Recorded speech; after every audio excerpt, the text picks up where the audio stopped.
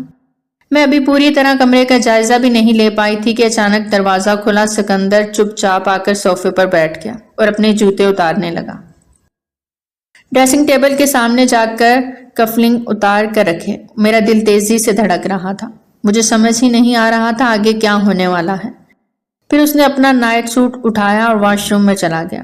پانی گرنے کی آواز آنے لگی۔ تھوڑی دیر بعد وہ نہا کر نکلا تو اس کا شرٹ لیس سینہ اس کے کثرتی جسم کی نمائش کر رہا تھا۔ وہ بے تکلفی کے ساتھ میرے سامنے صوفے پر بیٹھا اور پھر طنزیہ انداز سے کہنے لگا، میڈم آپ بھی اٹھ کر چینج کر لیں، یا کوئی پہلی شادی تو نہیں؟ آپ کی جو یہ امید لگا کر سیج پہ بیٹھی ہوئی ہیں کہ آپ کے شوہر منہ دکھائی کی رسم کریں گے اور آپ کے حسن کی تعریف کرتے ہوئے زمین آسمان ایک کر دیں گے، اور اگر ایسے ارمان آپ کے سینے میں مچل بھی رہے ہوں تو معذرت، میرا فی الحال ایسا کوئی موڈ نہیں۔ ذلت کے احساس سے میرا چہرہ ایک دم سرخ ہو گیا۔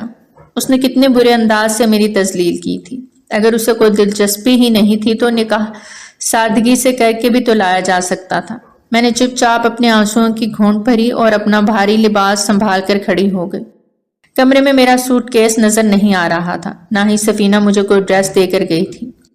میں چپ چاپ کھڑی الماری کی طرف دیکھے جا رہی تھی۔ کسی سے پوچھے بنا اس کی چیزیں استعمال کرنا مجھے کبھی اچھا نہیں لگا تھا۔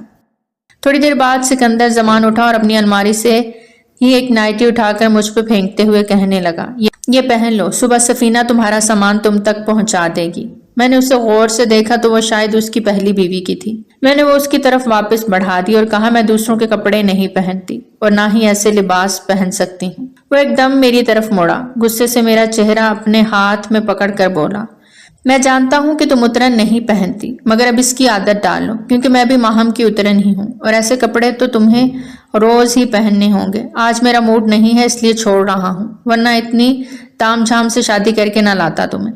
مجھے تو اب بھی بے شمار لڑکیاں مل رہی تھیں۔ وہ تو اچانک ہی میری نظر تمہارے بھائی پر پڑی اور میرے بہنوئی صاحب نے بتایا کہ تمہارے بھائی تمہارے رشتے کے لیے مارے مارے پھر رہے ہیں، تو میں نے سوچا کہ تم پر ہی احسان جتایا جائے، ورنہ کسی 55 یا 50 سالہ بڈھے کے پوتے پوتیوں کی دادی بن کر جاتی ہوئی تم اچھی نہیں لگتی۔ اس نے ایک دم سے تمام تیر میرے سینے میں اتار ڈالے۔ اس نے ایک جھٹکے سے مجھے چھوڑا تو میں لڑکھڑا گئی۔ بھوک اور بے آرامی کی وجہ سے مجھے چکر پہلے ہی آ رہے تھے۔ قریب تھا کہ میں نیچے ہی گر جاتی کہ اس نے واپس مجھ کو پکڑ کر کھڑا کر دیا۔ اس کی انگلیوں کی سخت گرفت مجھے اپنی ہڈیوں میں اترتی ہوئی محسوس ہو رہی تھی۔ میری آنکھیں چپ چاپ برس رہی تھیں۔ وہ کچھ دیر میرے چہرے کو دیکھتا رہا اور پھر میں نے ہاتھ سے وہ نائٹی پکڑ کر الماری میں واپس لٹکا دی اور الماری کی دوسری سائیڈ اوپن کر کے مجھے کہنے لگا، تمہاری ضرورت کی ہر چیز پہلے ہی یہاں موجود ہے، میں صرف تمہارا ری ایکشن دیکھ رہا تھا۔ اپنا رویہ تھوڑا ٹھیک کرو، کیونکہ تم اس گھر میں صرف میری بیوی نہیں بلکہ ماہم کے بچوں کی ماں بن کر بھی آئی ہو۔ میں نے چپ چاپ ایک سادہ سا جوڑا نکالا اور ڈریسنگ روم کی جانب بڑھ گئی۔ جب میں کمرے میں واپس پہنچی تو بیڈ پر میرے لیے الگ کمبل رکھا ہوا تھا اور وہ دوسری کروٹ منہ کر کے سو رہا تھا۔ میں نے چپ چاپ جا کر اپنا بستر کھولا اور سونے کے لیے لیٹ گئی۔ تھکن کی وجہ سے لیٹتے ہی مجھے کب نیند آ گئی پتہ ہی نہیں چلا۔